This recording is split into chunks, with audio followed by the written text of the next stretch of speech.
Hello everyone, welcome to What If Deku Had Godly Powers of Greco-Roman Mythology Part 1. Before we start, please go support Nicuchio for writing that awesome fanfic. This is the translated version I made.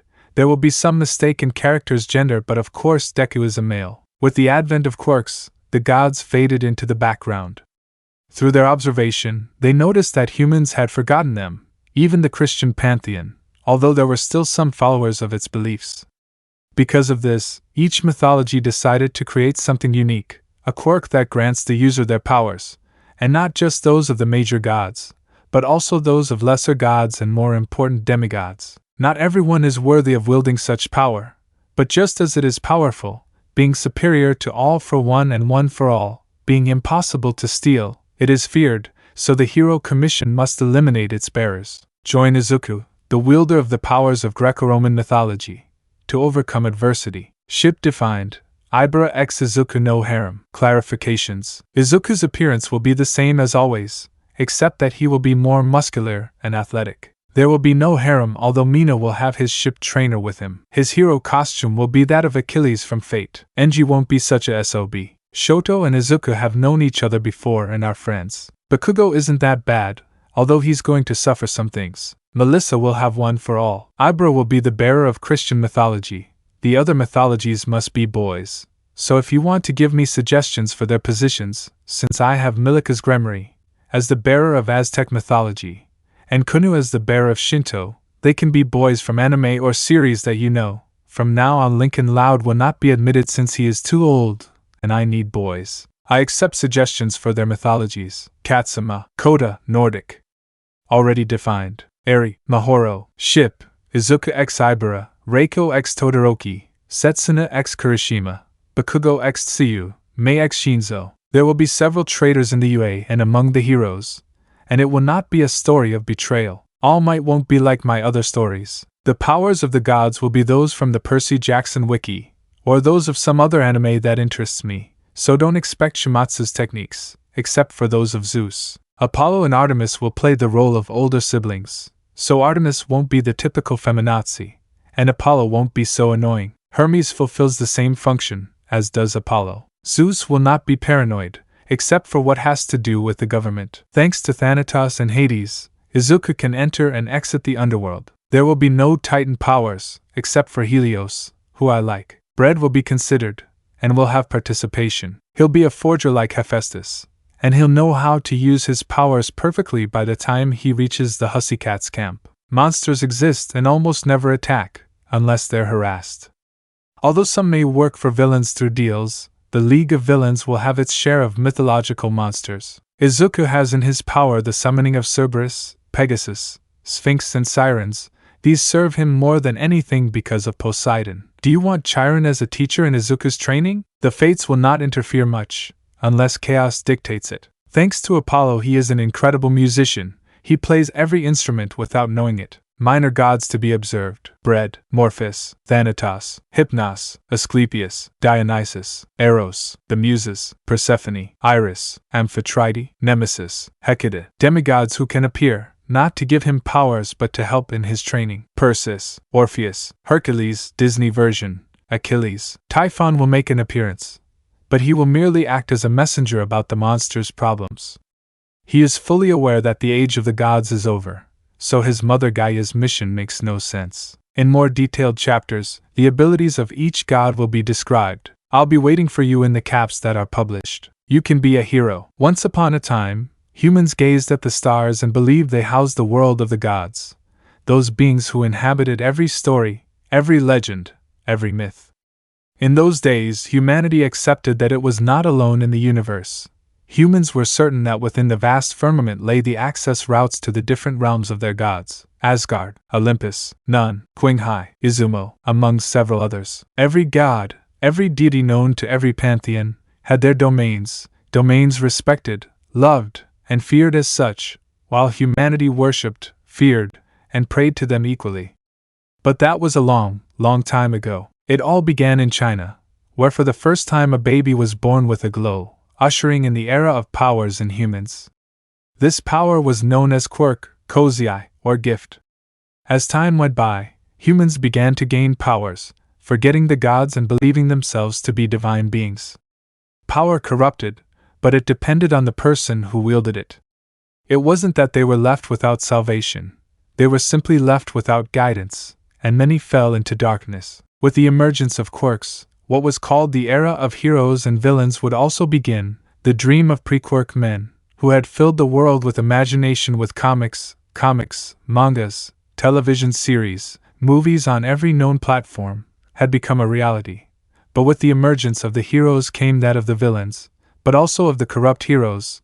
They no longer aspired to do the right thing, to watch over others, to confront beings that put the lives of human beings at risk, as Perseus, Odysseus, Hippolyta, Theseus, and even the mighty Hercules had done years ago. Without the need for gifts or powers, they were demigods, and they never boasted of being so. Time made them legends. With the rise of Quirks, the gods took a back seat and several pantheons were forgotten. Only the Christian Pantheon survived in the memory of humans, as they still had believers. This worried the gods, so they paid attention to the powerful Quirks. All for one, the evil power never evolved, the one that symbolized chaos. One for all, that benign power created by All for One himself, a powerful Quirk that accumulated energy and could be transferred from bearer to bearer, symbol of order and peace, which caused an eternal war that was fought generation after generation. Seeing this, the gods intervened, creating a Quirk called Mythology. Even Elohim himself created his own, based on specific powers. Each pantheon made its own. The Quirk transmitted to its bearer the power and abilities of the gods, without distinction, greater or lesser, as well as demigods, archangels, and some monsters. Although the gods knew how to take precautions, beings like Gaia, Cronus, Surtur, Apophis, were left out for fear of creating a powerful being that they could not stop. The Quirk mythology chose its bearers. It needed people of pure heart to be able to bear them. But just as the Quirks arose, the heroic profession arose, which by orders of the governments of the world, in order to have control, they promoted the licenses. But with the OFA and AFO in circulation, the governments wanted to regulate the mythologies, something they could never achieve, so their bearers were persecuted, to be imprisoned, until a discovery happened. A mythology was killed by a spear in Jerusalem. By itself, the mythology is immune to human weapons, only divine metals damage them, or those human weapons that receive the blood of a powerful god or demigod. In Shinto mythology, one of the greatest vigilantes had been pierced by a hero, with the same spear that millennia ago was used to inflict the fifth wound on the son of Elohim himself, Jesus the Nazarene. The spear had been named the Spear of Destiny for this reason, but in the age of Quirks, it was called Longinus. Before the Longinus, the gods decided not to choose anyone for said power for almost half a millennium, where they returned to observe humans, practically saving Japan. The rest of the countries forgot about the existence of the Quirk mythology. That is why we are on Olympus. All the gods were gathered to decide if their pantheon would choose its bearer. They all agreed to choose it, but there were three gods that were missing: Artemis, goddess of the moon, hunting, childbirth, virgins, births and wild animals; Apollo, god of the sun, music, prophecy, medicine, art, literature; and Hermes, god of commerce, messengers, travelers, thieves. In Mizudafu, Japan, we can see a little green-haired boy with freckles, no more than 5 years old, walking home with bandages. Child, why does Kat-chan mistreat me? The little green-haired boy thought sadly. The boy's name was Izuku Midoriya, and he had been diagnosed as Quirkless no more than 6 months earlier, as he lacked the physiological characteristics to develop one, such as the phalanx on his foot. Ever since he revealed his condition to his best friend, Katsuki Bakugo, he did nothing but belittle him, humiliate him, and call him Deku, trying to crush Izuku's dream of being a hero. In his thoughts, he didn't notice that he had collided with a blonde, green-eyed man in a suit, who was accompanied by a woman and another young man. Izuku, I'm sorry, disc excuse me please F. Rubio, hey, don't worry, it was just an accident. Woman, this guy transmits something that other pigs of men don't, she thought, analyzing the boy. Young man, this boy, with that, without being noticed, he would start to take out some kind of cell phone. We need the fog in our sector, were the simple words of the young man as he watched Izuku help stop Apollo without the miner knowing. Apollo, thanks kid, what's your name? My name is Arthur, and I was just walking since I'm not from around here. Izuku, I'm Izuku Midoriya Sir bowing, which Artemis found funny, in that without the child noticing, a fog appeared causing an illusion in the mortals. In it several situations were shown, where Izuku was demonstrating his purity of heart. He helped old women to cross the street. That surprised Artemis, because she did not expect that and more when Izuku refused to accept a coin. He helped save a cat in a tree which was real. He helped some children and a woman who was about to be raped. That was shown in the illusion as well as showing false heroes so. Izuku faced them to be 5 years old being brave for his age. Apollo, what do you think Hermes, he is undoubtedly a candidate. Artemis, it may sound crazy to say this, especially since I'm a boy, but I'm with you. After that the fog would disappear as Izuku waved goodbye to them, while the gods reciprocated to follow him to a plaza. Izuku upon arriving, while the gods watched him, decided to play in a hammock. With the gods they observed in every detail, while a bearded man and a woman joined them. Can you tell me what they do? Apollo, Uncle Poseidon, we are analyzing the latest action of a candidate, but the council did not approve. Artemis, Sister Athena, stop being such an owl brain and observe him, you'll be surprised. In fact, Hermes and Apollo and I did the tests on him and he's passing them all that's missing. Athena, the real test? Help a real person? Hermes, yes. In the park, Izuku was swinging when he suddenly saw something that surprised him, a green-haired girl, whose hair was similar to thorny ivy being bullied by 3 bullies from her school, Orota Academy. They were led by a big boy with a quirk called Golem, who had dethroned Bakugo as a bully, breaking the infant's pride. Bully 1, wow, what do we have here? Bully 2, she's a phenomenal girl, said a boy with wings. Bully, I'm surprised that idiot Bakugo didn't mess with her. Girl, let me go, while the first one grabbed her hair tightly, it hurts. Bully, hey, he wants to cry, he already cried, you'll be the crybaby from now on, mockingly. Izuku's blood boiled when he saw this, so he threw a rock at the bully, causing him to drop the girl, while Athena and Poseidon watched this in surprise. Until now the boy had earned their respect. Bully 1, who was it? Rubbing his forehead, so it's Deku. The gods, Deku? They thought. Izuku, enough. I can't allow you to keep hurting this girl, he said, scared in an awkward combat stance, while acting brave. Bully 2, and what will you do? Quirkless, hitting the green-haired guy. Izuku, getting in the way of others is the job of a hero, holding back his own pain. The gods, he is the one, they thought determinedly. Bully 3, yes, seriously, you're a miserable Quirkless, amazing the gods, who reaffirmed their decision, while Athena transmitted the situation through Iris's portal to Olympus. Amazing Olympus. The bullies would then start beating him until he was left lying down. The worried girl would approach the boy. Girl, are you okay? Izuku, yes. Girl, thank you for saving me. I'm Ibara Shiozaki. Izuku, yes, I am Izuku M. Midoriya, he said, because of the pain. Then a man would appear. Man, Ibara, daughter, it's time to go, taking the girl's hand. Ibara, goodbye, head down for not helping her savior. So Ibara left, leaving Izuku lying there. The little green-haired boy tried to get up and go home, but the pain wouldn't let him move.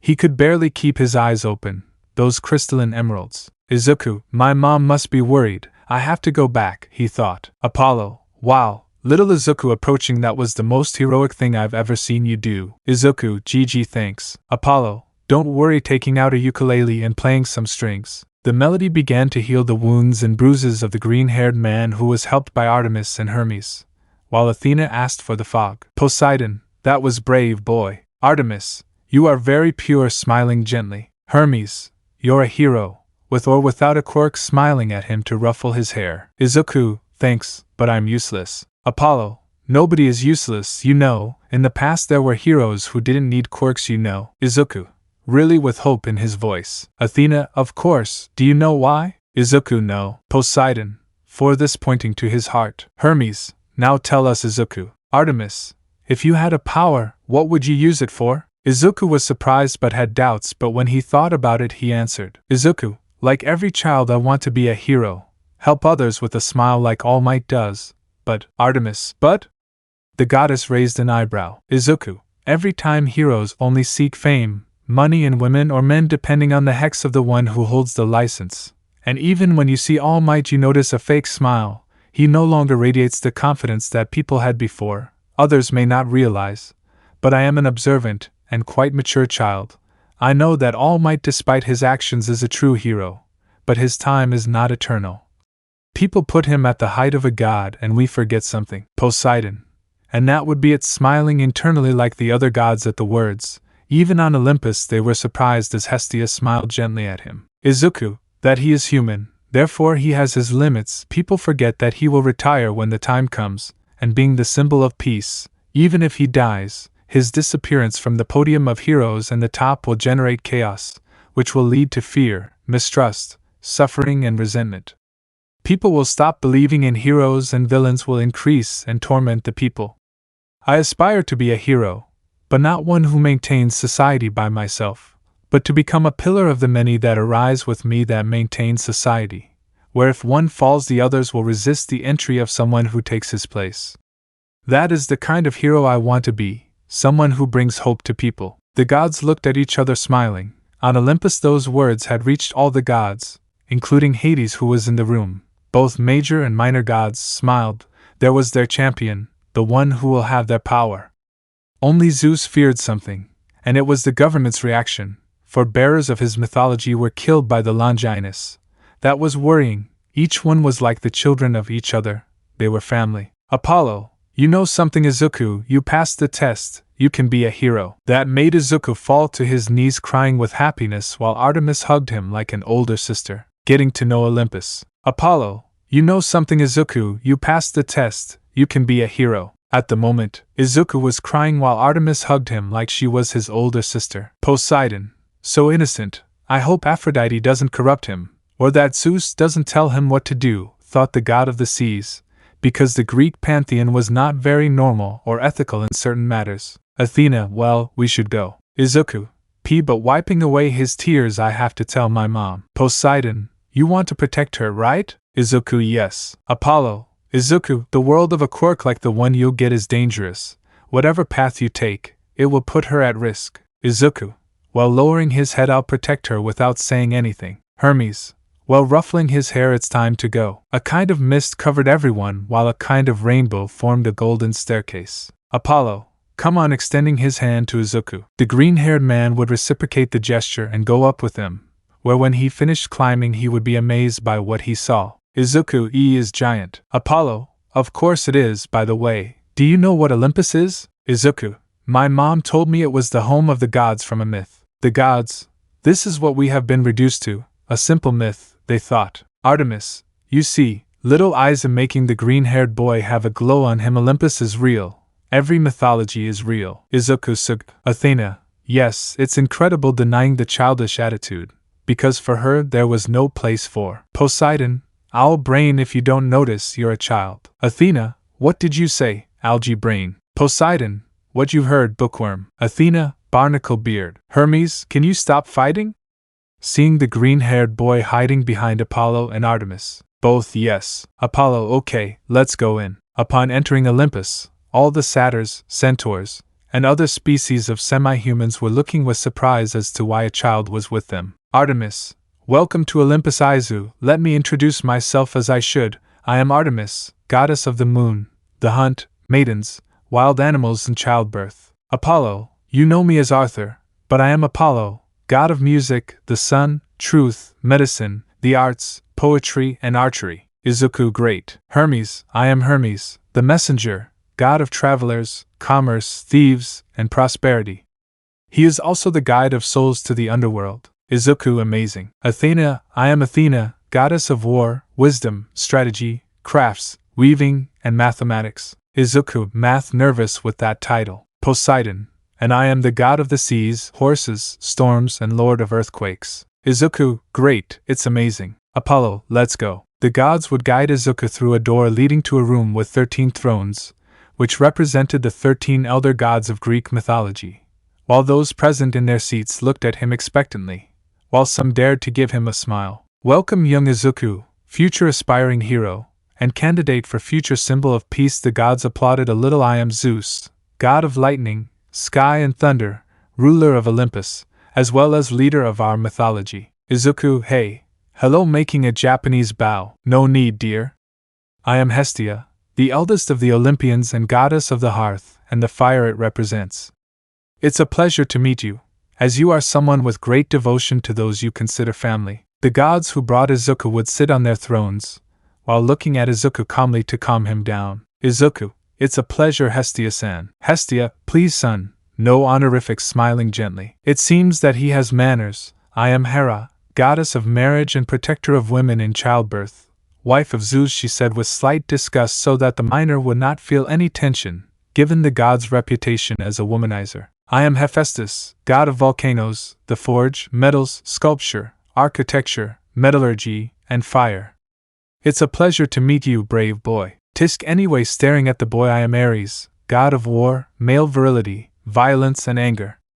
I'll just tell you not to expect any mercy from me when you fall into my clutches, he said with a psychopathic smile. Izuku, it's a pleasure to meet you, bowing to both of them. How cute, hugging the little one, so adorable. So Yuke, I am Aphrodite, goddess of love, lust, beauty and desire. Zeus, Aphrodite, the child is not breathing. Aphrodite, sorry, releasing Izuku. Izuku had turned blue and a little red from being placed between the breasts of the goddess of love, and a little ghost was coming out of his mouth. Izuku, how I miss you. I guess it's my turn. 2 dear, don't be scary. 3 yes, listen to my emo daughter. I am Hades, god of the underworld, the dead, and wealth. I am the ruler of the underworld. At my side is my queen, the goddess of spring, Persephone, my wife, and the bitter old woman on my left, my mother-in-law and sister, Demeter. Demeter, what do you mean, bitter old woman? Damn emo corpse. Persephone, Mom please, it's not the time to fight. Then she sees Izuku. Kia, how cute. Hades, I can keep him. He can be our little son, hugging the green-haired boy. Aphrodite, it's not fair, I asked for it first. Hades and Zeus, not Adonis again. Ares, hey, I'm not going to kill the dwarf father, and in whispers, not until I train him myself. Zeus, anyway, seeing that the goddesses stopped fighting, you're probably wondering why you were brought here, right?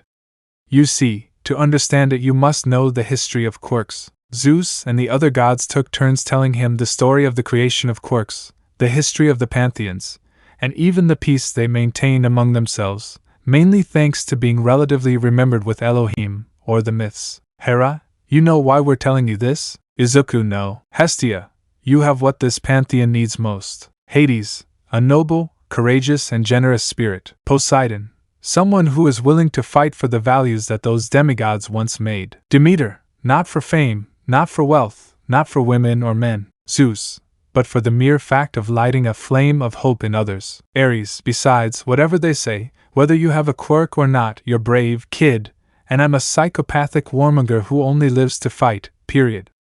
Your ideals are so strong that they make you worthy of my respect. Athena, your mind is capable of overcoming anyone and devising countermeasures, strategies, and more, something very rare in humans today. Hephaestus, you have courage and determination, the essential qualities of a hero. Aphrodite, in addition to having compassion and understanding, to know who you should forgive and give another chance to. Apollo and Artemis, that's why no one is more prepared than you. Hermes, to be our hero, as well as the one who represents us. All gods, you are the one to carry our power. Hestia, that's why you were chosen. Artemis, a being who had power all her life, loses respect for power. Apollo, but someone fragile, knows the value and meaning of strength, also knowing compassion. Izuku would start to cry, but not out of sadness, pain or anger, but out of happiness. Izuku, thank you, I will not let you down, I will represent you, I will be the best hero that will ever exist, not for fame, not for money or distinction, but because it is the right thing to do. Zeus, we know. All the gods would raise their hands. Hera, that's why. Poseidon, may your Izuku Midoriya. Demeter, you are our champion. Hades, you are the champion of Olympus. Hestia, bearer of the mythology quirk of the Hellenic, Greek or Olympic pantheon. Izuku, thank you for believing and choosing me. Apollo, Athena, would you accompany me to take him home? Hermes, I'll go too and tell the lies since you're terrible at it. Athena, I'll go. Apollo, Izuku, it's time to return. Izuku, yes, Bose, thank you for everything. Zeus, Apollo and Athena along with Hermes will arrange your training with each one of us. Artemis, I will be among the first. Poseidon, just like me. Thus Apollo and company were covered by the mist and Olympus vanished while the group appeared in the square from which they departed. Apollo, guide us, little one. Izuku, yes, very happy. Izuku would guide them to his home, an apartment located in Mizurifu. Upon knocking, they were greeted by a small, green-haired woman, beautiful in the words of Apollo and Hermes. Izuku, hello mom. Inko, Izuku, what are these hours of arrival? Izuku would tell him everything that happened with the bullies and how he saved a girl, while the two present nodded. Izuku, also, Mr. Arthur, Mr. Oliver, and Miss Minerva will help me achieve my dream. Inko, is it really with tears? Apollo, Hermes and Athena. That reaction to crying runs in the family, they thought with a drop of sweat on the back of their necks. Apollo, of course, I will be in charge of teaching him the art of archery. Plus I have friends who can help me with fighting styles and such. Athena, I'm not a brainless brute, I mean, I'll take care of the academics. Hermes, and don't worry about where you'll be staying, it'll be right here. The three of us have moved to Japan and we have a mansion showing him the photo. Apollo, Izuku won't miss school and all that. Plus we'll make sure he has socialization and will help him gain confidence. Athena, in addition to having a large library. Inko, I accept. My son wants to be a hero, but when they told me he was quirkless I was a little devastated for not giving my son what he longed for to fulfill his dream. Thank you for giving him back hope. Apollo, no problem Mrs. Midoriya. Inko, please come in, sit down, I'll serve dinner in a moment. Hermes, good. Everyone would come and sit at the table. While Inko talked about her studies with Athena, Apollo and Hermes were talking about the green-haired boy's training. Apollo, okay little brother, your training will be started by me, Poseidon and Hermes, along with other boys. Do you understand me? Izuku, yes. Apollo, okay, since we'll be divided this way. Looking at the green-haired boy's class schedule, since you go to school in the morning, you'll have 3 hours of study with Athena, and 6 hours of training with the others. Your other teachers have already been chosen, and they're demigods and minor gods, some of whom you'll surely know. Hermes, I'll explain, your physical instructor is Hercules. Izuku, great, he's one of the heroes of myths. Hermes, yes, your master with the sword will be Achilles. Izuku, Greece's hero from the Trojan War, amazing. Hermes, and your master of blindfold fighting will be Perseus, for having killed a Gorgon. Apollo, that covers 3 of the 6 hours. Hermes, the next hour will be training with me since I will teach you, among other things, how to lie and detect lies, which you are very bad at, but hey, nothing that can't be improved. Izuku, great. Apollo, the next hour will be with Uncle Poseidon, who will teach you his domain, handling of the trident and use of other skills. Izuku, amazing. Apollo, and the remaining hour will be with me and my sister Artemis, who will teach you how to use the bow, hunting knives, and stealth. Well, that will be for approximately 4 years. You're 5, so this will be the first part. Any questions? Izuku, no. Apollo, well, the second phase will last 3 years. During the time you would manage with the demigods, you will continue your physical training with Hercules, nothing more, and the others will change their training, which will be in charge of Persephone and Demeter, who will help you with their mastery of plants and flowers. Izuku, not a bad idea. Hermes, well, the next 3 hours, since you will be with them for an hour, you will be training with Uncle Hades in the handling of the gifts that he will bequeath to you along with Thanatos. You will be one of the few who can enter and leave the underworld. Izuku, it's scary but it's cool. Apollo, your next hour will be with Hera, who will teach you manners. This will be for 2 years, and her replacement will be Pan, who will teach you the value of nature. Izuku, can we add 1 more hour? Apollo, no, because I want your body to develop well. Hermes, let's continue with Phase 3. Apollo, Phase 3 will last until you enter UA, which does not mean that you will not have training. It will be linked to 2 hours of training with Zeus, everything related to his domain, 1 hour of Spartan training with Ares, 1 hour of training with me for my healing and artistic abilities, where my son Asclepius along with the muses will help me, and the remaining 2 hours, plus 1 extra hour that Athena will remove from the study hours, will be occupied by Amphitrite, Iris, Nemesis, and Hecate. Hermes, with all this you will be 15 years old, and 1 year to enter the UA, so in that year. Apollo, it will be the turn of Eros, Aphrodite, Dionysus, Morpheus, and Hypnos, and we will see their schedules later, are we clear? Izuku, yes, with some fear because of the training routine. Hermes, don't worry, we'll spend time with you, So after those words, Inko would serve food for everyone while congratulating Izuku for getting such good teachers, school, and training. After eating the delicious food katsudon, prepared by Inko, the gods said goodbye because Izuku's training would begin in the morning, so they had to prepare everything in the mansion. Fortunately, they managed to get Hecate to connect Atlantis with the mansion, since Poseidon's powers required it. The next morning, at school, Izuku was going to be bothered by Bakugo's former bullies, today led by the new boy, Luke Ugliano, a problematic boy, with the body of an American football player and a baby face. For being 10 years old, there between some words he could notice Katsuki Bakugo, his former best friend, former bully king, broken, since the arrival of Luke.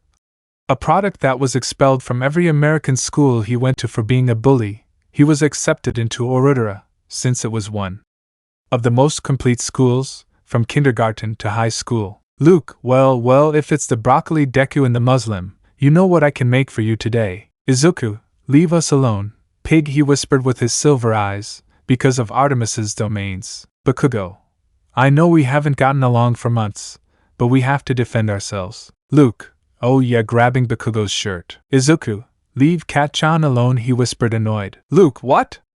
Can you repeat that? Pretending to be deaf. Izuku, that you left Kat, and his eyes turned blue as the nearby drinking fountains moved fiercely. Student 1, Deku has a quirk. Teacher, I am possible. Student 2, I think we underestimated Izuku. Teacher 2, it can't be. Director, it is not possible, a quirkless will be a quirkless. At that moment the water would begin to rise from its places while Izuku joined his hands in his fury, until the water materialized a kind of weapon ending in 3 points. Katsuki, a fork? While still holding it. Director, a trident. Izuku, you'll bring him down. Trash, he said in a very cold tone while the trident was on the neck of the totally scared bully. Katsuki, Izuku, leave me. I don't deserve it. I made you suffer, even though I was your best friend. Izuku, and you still are. Yes, it hurt me, but I don't hold a grudge. Director, enough. Midoriya Castic. Father, you can't do that. Student 1, yes. Parent 2. So that's what they encourage at this school by uploading the video to social media. Izuku only dissolved the trident in water while the green-haired man panted a little. But when he was about to fall to one knee, Bakugo took it while smiling at him challengingly. The green-haired man understood what that smile meant, so from that day on, both of them began to have a rivalry to be the future #1 hero. Classes continued without problems, while the teachers who looked down on Izuku for being quirkless behaved as if nothing had happened, except that now they were helping the green-haired boy, at the same time that the director's video went viral, and on that day he was fired from work. Well, actually he was called by the security commission who assigned him to another school, beginning to investigate the green-haired boy. Late quirks were not unusual, but that one specifically formed a trident. With water they never thought about it. Olympic Mansion. After finishing school, Izuku decided to go to the mansion, which, thanks to the fog and Hecate's illusions, was well protected from quirks, infiltrations, and especially technology. There he was greeted by Apollo in his true divine form, and by Athena. Apollo, Izuku, my little brother, how are you? Greeting in a cool way. Izuku, okay. Apollo and I smiling. Apollo, well, I brought you the clothes for training, and a music list made by your servant so you can relax while studying. Izuku, thank you. Miss Athena, it's a pleasure to see you. Athena, it's a pleasure. Now time is pressing. It's time to start. Music would begin to play through speakers as Athena led him to the great library. Athena, okay. Izuku, this is all the knowledge in the world.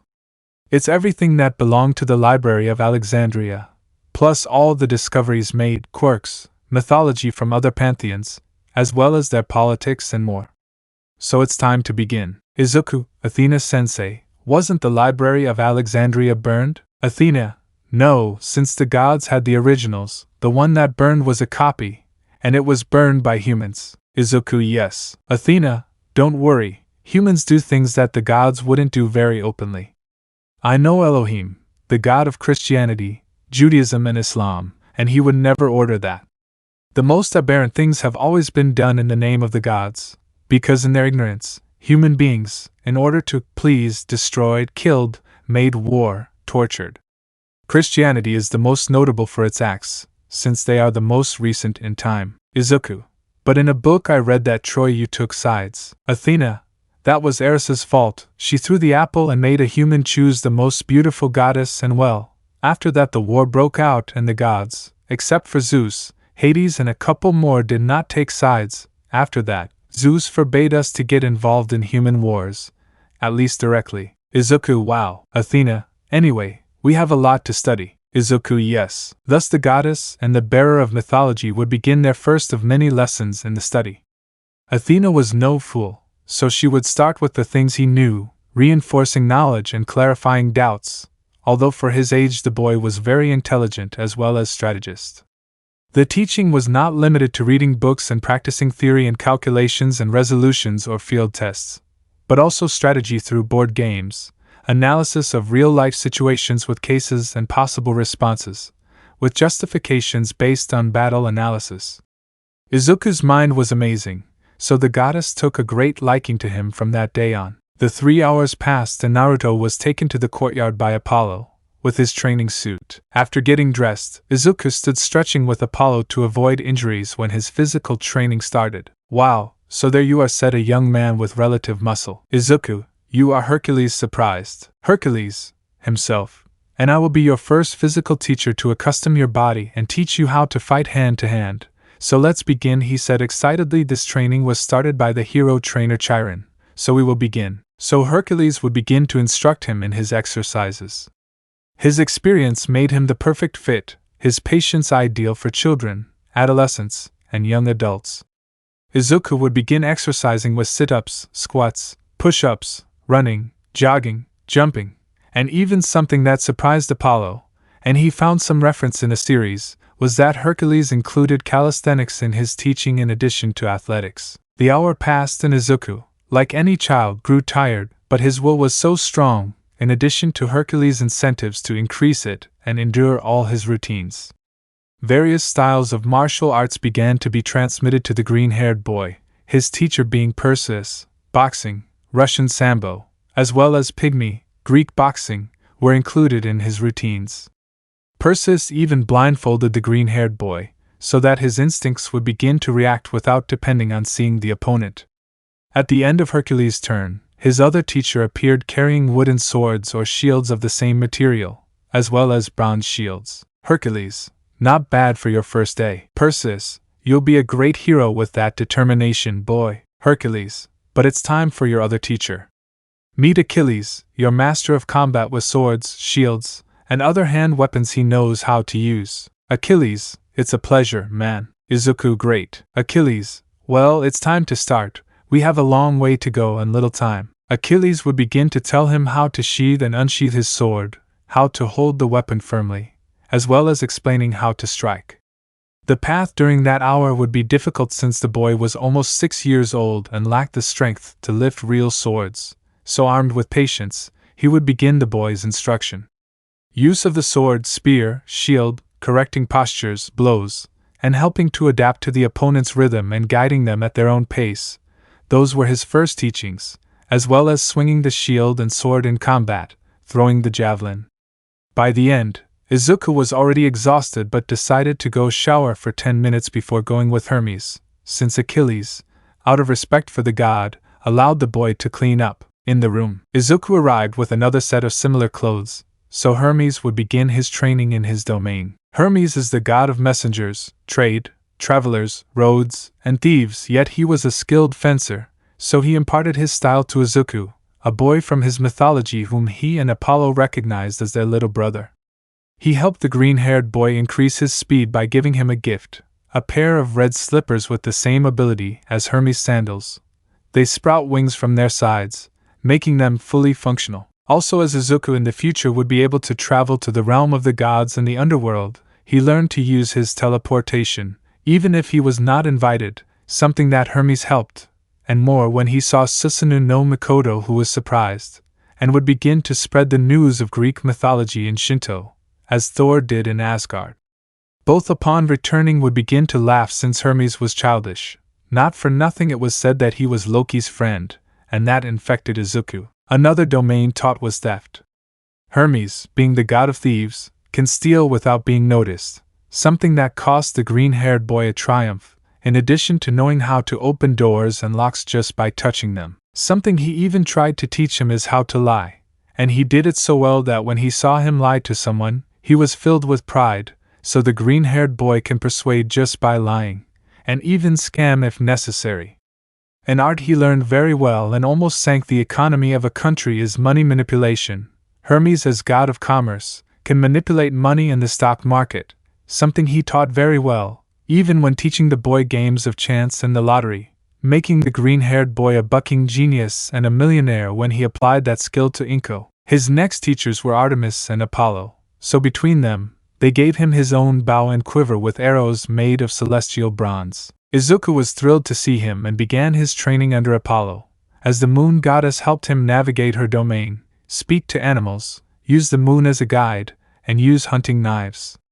Over these years with Apollo, Izuku achieved a perfect aim like the gods, and a skill with hunting knives and stealth that would leave Stain himself dying of envy. At the end, Artemis hugged him knowing that she had a future male hunter. She was known for hating men, but it was not so. Having been deceived by Orion in the past, she was suspicious of the male gender, saving a few counted on the hands, among them Izuku, her first hunter, and of course her twin brother Apollo, although there were times when the god of the sun was unbearable. Apollo, well, it's time seeing the god of the seas arrive. Poseidon, you'll become Izuku, so nothing's going to happen to you. With the movement of the trident, a confused Izuku was taken by one of the big three, who would begin a rigorous training. The place where they would be the whole time, Atlantis. Izuku, realizing this, did what anyone would do, hold his breath. Poseidon, I knew it would happen. Sighing, Izuku, relax and do what I. Izuku, a little suspicious, would do what the god would do, relaxing, while inhaling and exhaling. Fortunately for the green-haired man, he was breathing underwater. Izuku, great, I can breathe underwater. Poseidon, besides doing several things, I also saw how you used a bit of my domain at school. I like seeing it, and your taste for the trident. The training consisted of the use of the trident, which indicated combat styles as if it were a spear, being possible to use it as a close combat weapon or as a throwing weapon, as well as teaching how to summon it with hydrokinesis. With the training of hydrokinesis, Izuku is capable of causing tidal waves, tsunamis, and floods at his full potential. He is only surpassed by Poseidon himself, or by the Titan god's rival, Oceanus. Even Susanoo, who shares his domain with Poseidon, is surpassed by the green-haired man, which fills the Greek god of the seas with pride. The animals in the water began to obey him after he was appointed prince of the sea by Poseidon himself, having several sharks as bodyguards if he swam out of Atlantis to explore. Something similar happened with the horses. They understood the green-haired man, and he understood them and controlled them. Part of the god's domains consisted of the god of earthquakes, something that Izuku does not use unless it is a last resort, as well as Izuku, thanks to his training, is able to cause alterations in the weather if he wants to. So for 4 years he learned and mastered the training, staying with a good physique. Even thanks to Apollo and Artemis, Izuku discovered that he could grow angel wings, which meant something. The green-haired man could access the power of Eros, Cupid. Thanks to this power, investigating on his own, the green-haired man made 2 teachers kiss and move on to something more intimate, accompanied by Bakugo, with whom during this time they regained friendship as before. End of training. Ibera Mythology. It's been a few days since Izuku completed the first phase of his training, so he was given a week of rest to relax his body. At school, Izuku was one of the most popular. Thanks to his training, he showed signs of being in good physical condition, to the point that with good guidance he would become a powerhouse. The boys were envious of him because, despite being athletic, he was very intelligent, being one of the best in his class. Surprising everyone, in almost 4 years, Izuku had 40% of Nisa's intelligence, with the tutelage of the goddess of wisdom and war herself. His appearance was always one of the most striking, because he looked like a son of Aphrodite herself. Even she never saw him with the eyes of the one she is always described as, but rather as a mother's, something that surprised even Olympus itself. Although Zeus and Ares saw it coming, the appearance of Uke, the green-haired boy, made him worthy of the title of Adonis 2.0. With Bakugo they managed to re-establish the bond of friendship they had, also thanks to Apollo, and an oath that the ash-haired boy made by the Styx River itself, an irrevocable oath that if broken will cause havoc in the affected person, death being the mildest thing they can suffer, they told him about the green-haired boy's power in addition to keeping the secret. The little ash-haired boy was surprised, although with some envy. He claimed him as a rival, so he joined Izuku's routines, as well as his classes. With the goddess Athena, the poor girl suffered when teaching him various things about strategy, because he was, as she would say, a psychopath addicted to battles like her brother Ares. Inko eventually learned what was happening, and while Apollo succumbed while Artemis was recording him in the face of a sermon from an angry mother. By Hades, not even Leto was so strict and good at giving sermons that the god himself obeyed without question. At the end of the week, Hercules had both friends train their physiques with a calisthenics routine taken from television, thanks to Apollo. Unlike Katsuki, Izuku resisted physical training more, just as he endured heavy routines more. While the Muslim was out of his mind, he always thought it would be Quirk training, if he was surprised by who the teacher was. But he did not think that he would train in the physique, in addition to breaking the shell of pride that the demigod sees as a barrier to the progress of a good future hero. After finishing both, Izuku said goodbye to a very exhausted Muslim who was struggling to make his muscles react to move, so he continued with his training, his teachers being Demeter herself and Persephone. The great ability of both was chlorokinesis, divine authority and absolute control over plants, which allows it to grant fertility to the earth, allowing plants to grow where they couldn't grow before. Thanks to this, Izuku understands plants, even about their poisons and toxins, so with his repertoire of skills, he is dangerous as much as a hero as a villain. At least his desire to be a hero remains, never changed in fact. After finishing her teachings, it was Hera's turn for manners class. The goddess knew that Izuku had to learn to behave properly, since he was in his final phase as Zeus's womanizer, and she did not want the boy to follow in those footsteps. So as a grandmother, as Hestia was, who also joined the training and teachings, despite having been left aside, Hestia helped teach Izuku the domain of the hearth. This allowed Izuku with a snap to put hot food in the place where he is. Another thing that prepared his body for one of her abilities, Greek fire, a green fire that cannot be extinguished with water. When Hera considered the teachings of manners to be complete, a month and a half after starting, it was Pan's turn. Hestia watched the training with pleasure, so each god had their time with him. Pan taught him how to become one with nature, a kind of sage mode, as the god said, using a ninja anime as a reference. This ability consisted of granting an increase in skills, with the transformation into the form of a satyr. Izuku in this form was more agile, and above all, part of Pan's essence wanted to stick to him, but he was unable to. His mind was prepared thanks to a gift from Aphrodite, a domain of the goddess in fact, since it consisted of self-control of sexual appetite on a fairly high scale. His training under Hades took place nowhere other than in the underworld, enabling Izuku to tame the Cerberus in his early days, which turned the dangerous kin into one of the green-haired man's summons.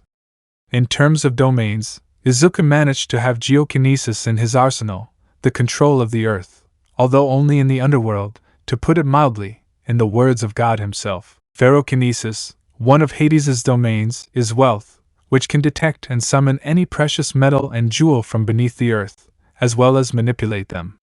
Added to this is the green-haired man's luck and ability to swindle if he sets his mind to it. Izuku is capable of amassing a fortune similar to that of the Yayorozu, and even surpassing them. Something surprising, terrifying and even unethical for many, is necromancy. Izuku is able, thanks to training with the god of the underworld, to summon the dead, mostly skeletons, although once he almost revived Nana Shimura due to inexperience before the eyes of Hades, who only reprimanded him as a teacher, not as a boss to an employee. Hades also taught him the manipulation of darkness and the use of hellfire, a black fire, more destructive than normal or concentrated fire, blue for Dabi, and turns everything it touches into liquid. With Thanatos, god of peaceful death, he was the best teacher for Izuku in the use of necromancy itself, since it is a skill that requires quite a bit of patience, and as we all know, death is the most patient of entities. By this time, Izuku was intellectually superior to Nizu. At 12, almost 13, he was the smartest being walking the earth. This was known only to his two best friends, Katsuki Bakugo and Shoto Todoroki, a two-color who joined Orodera 2 years before the end of the second stage, who, like Katsuki, swore by Styx not to reveal anything, and would begin training with Hercules alongside Bakugo. The third stage, despite the lack of preparation of some, Ares pushed them to endure his training. Despite being a sadist, the god of war was quite understanding, although he knew how to use persuasion very well, in addition to making Shoto accept his left side through blows. One ability that Izuku acquired was the power to materialize weapons, particularly ancient Greek weapons, which was made easier when fighting against a sadistic and strong warmonger, in the shifts that touched personal and direct training. Ares never had mercy on them, so at the end of the training, both Izuku and the other two earned Ares' respect. He only asked one thing from the green-haired man, that it not be just a pretty face like Adonis. When his friends left, Izuku would begin Zeus's training, which was not very complicated. Part of it was based on the use of the atmosphere in its entirety. Climate control was his specialty. Even Poseidon had taught the green-haired man to use it alongside Demeter, but never without the limitations of their domains.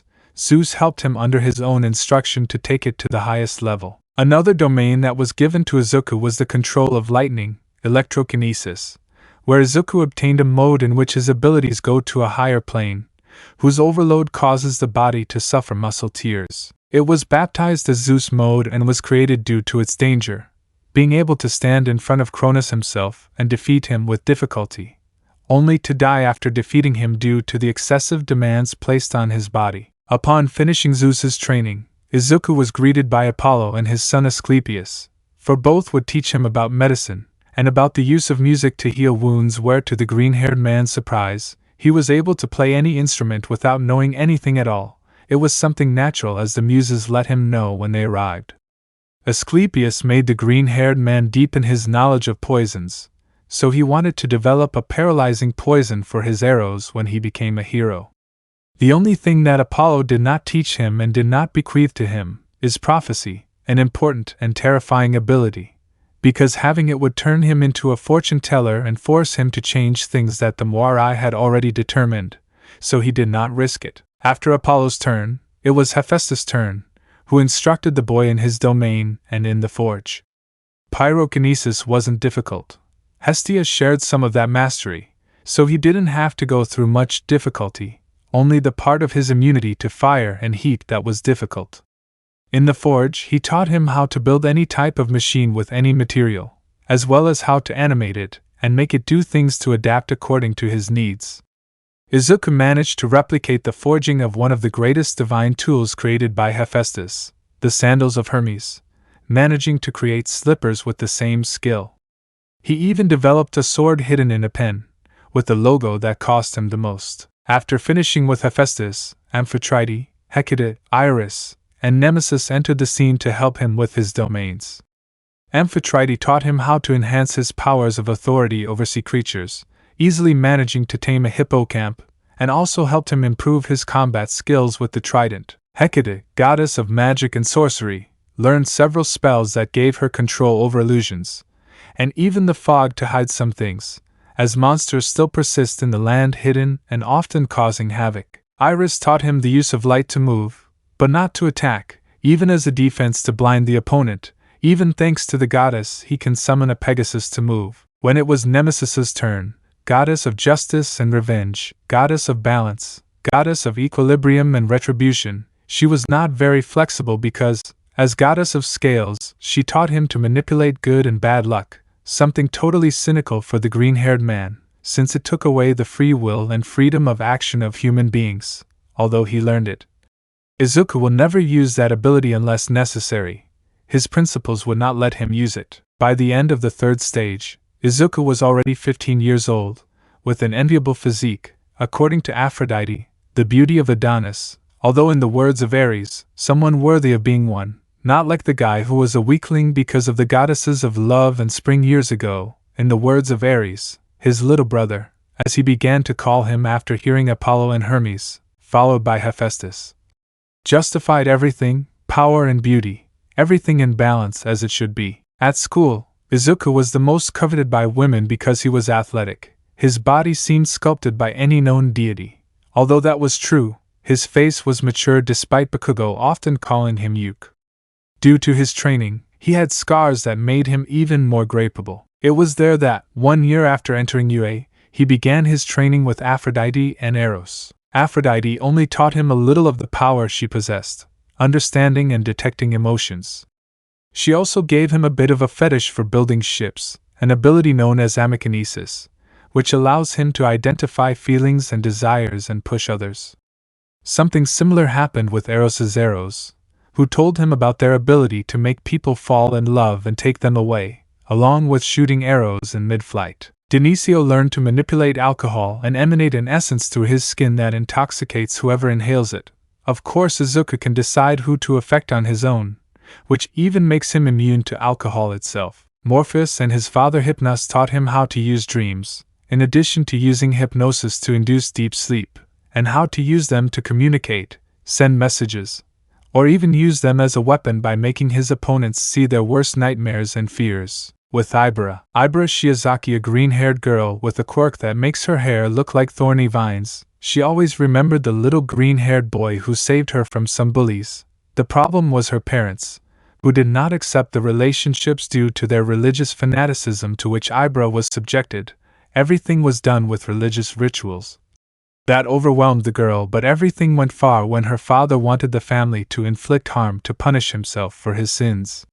Self-flagellation was the last thing she tolerated in her house, so before she was beaten by her own father, she fainted, which alarmed her parents, where a light through a window manifested itself.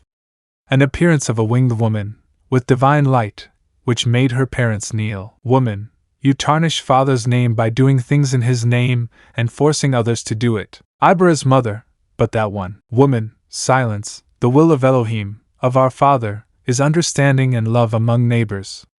If his faithful are not capable of accepting it, they will not gain the kingdom of heaven. By merely denigrating others for their beliefs and actions, they already commit sin. That was astonishing, since it goes against Father's agreements. The gods exist, and each pantheon exists. Ibara's father. But that's blasphemy. How can an angel of God say that? Annoyed. Woman, I am Seraphim Gabriel, Father's only female archangel. I represent his words, not humans. Releasing power, both parents were scared, while the aura seemed warm to Ibara, who heard everything. Ibara, and what's wrong with me? Gabriel, you little one, you are the one chosen by Father, you are the one who will represent God, Elohim, Jehovah, Yahweh, or Allah as he is called by the Abrahamic pantheon in its entirety, the one who will have our power, the power of us angels and fallen angels, since they are not evil as the clergy of the past and present make us believe with their erroneous interpretation of Father's book. Ibara's father. But the vicar of God is the Pope. How can she? Gabriel. It's time for them to know the truth. The archangel would begin to narrate the very history of the Quirk mythology, its users, the Longinus, and even the Valhalla Accords, where each pantheon agreed to never raise arms against another, being at peace, and the death of Elohim at the hands of the first enemy to the religious factions. That would be all. Ibara's mother. What have we believed? Head bowed. Gabriel. Father forgives them, because to err is human and to forgive is divine. Ibara. But where will I train? Gabriel. You will train in the kingdom of heaven, where you will learn everything with my brothers. For 1 year will be enough. You in Greece are the first to return. The others, if they choose, will be children. Please protect them. Ibara's mother. Go, daughter, that's what God chose you for. Smiling at her. Ibara's father. That will be hard to believe, but I will. I will stop being a fanatic. It's time for me to change my life. Ibara, I'll get my things ready. Gabriel, it's time for you to spread your wings. Seeing the girl arrive, concentrate and spread them. Ibara would do as requested, and 4 pairs of wings would come out as she left with the archangel, leaving her parents surprised and astonished by the information received from the heavens. One thing was certain. Her friends from the church would never believe it, and would treat them as heretics, so they would decide to keep this secret. Ibara's training. Baba's villain. We can see 2 silhouettes flying through the sky, crossing some apparent stairs formed by clouds. Ibara. Gabriel-sama, where are we going? Gabriel. Just to my father's territory. My brother Miguel will be interested in seeing you. Ibara. Really? Great. Gabriel. There's only 1 year left until you can enter UA, right? Ibara. Yes. Gabriel. Then let's not waste any more time. Both would increase the speed of flight, so they would not notice what was happening on Earth, which reported 2 angels seen, things that the heroes dismissed, saying that they were 2 people using their quirks without a license. For 1 hour they flew almost at the speed of sound, until, Gabriel, Ibara-chan, welcome to the kingdom of God. Ibara, it's very beautiful. Gabriel, isn't that right? It's time to move on. Don't leave my side of the family, or you might end up in Asgard or visiting Izumo, even though Amaterasu and Frigga would like you. Gabriel, you're back, sister. Gabriel, yes, brother. Ibara, let me introduce you to my brother Raphael. Ibara, it's a pleasure. Raphael, I like her. It's a pleasure, little Ibara, and in thoughts, if Jesus saw her, he would be very jealous of the idiot who wants to go out with her, he thought, remembering his last female mythology. Gabriel, the others? Raphael, in Father's temple, where they're waiting for us. And young Ibara, I'll be your first teacher. I hope you do your best. BNHA. In the central house, everyone was waiting for the arrival of the new mythology of their pantheon, that person who would have the powers of the archangels of Elohim. Gabriel, brothers, I have arrived, and with our chosen one. One, come closer, young Ibara, said a male voice with authority. 2, you've already met our 2 brothers, that saves a lot. 1, I am Archangel Michael, guardian of Christ, of his sacred heart, of the Eucharist, of the sacrifice of the Mass, Prince and Lord of the souls who enter heaven, and currently the leader of heaven by the death of my father. I am the shield that defends Jesus and this kingdom. Raphael, well, you already know me, but let me introduce myself again. I am Raphael, the archangel whose mission is to bring healing. 2, my name is Uriel, the archangel who represents the fire of God, and who sadly expelled Adam and Eve. Ibara, why sadly? Uriel, a story for another day. Gabriel, I am the female archangel Gabriel, protector of pregnant women, babies and children.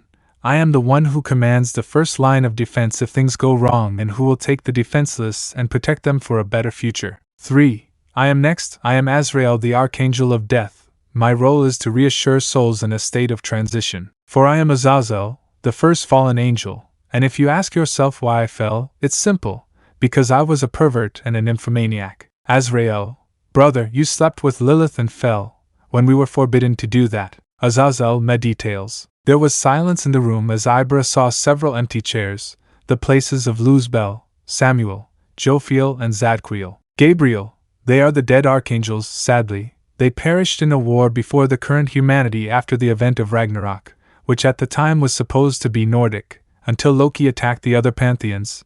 The war broke out and humanity, saving Adam and Eve, perished, along with several of ours. Ibara, I'm sorry. Michael, don't worry, humanity doesn't know, and sees Lucifer as the cursed of Satan. Ibara opened her eyes wide.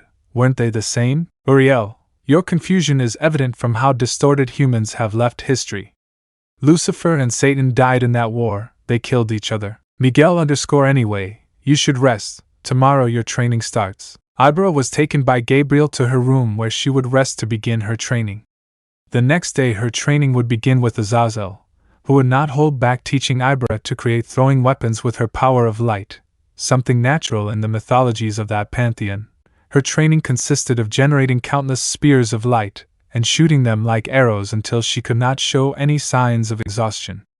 This training took a full month, so her next teacher was assigned. Archangel Raphael was in charge of transmitting knowledge, especially in the medical area, which is his strength. With Raphael it took 3 months due to his rigorous training and studies, so his next teacher was Uriel, who taught him to use divine fire, which Ibara would manipulate with wisdom. The same fire incinerates evil beings and heals those pure of heart. His next teacher was Gabriel, who taught him to maintain his devotion as something normal, without falling into human fanaticism toward religion, and also helped him use lightsabers and divine swords, giving him one of the weapons protected by heaven.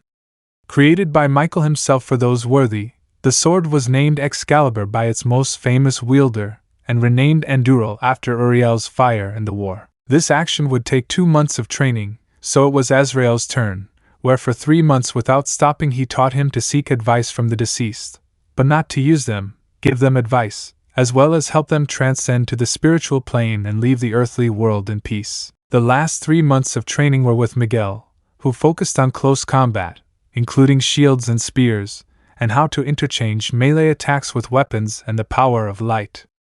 For 3 months without a break, Ibara trained to exhaustion. Miguel, Ibara, you've surprised me. In less than a year,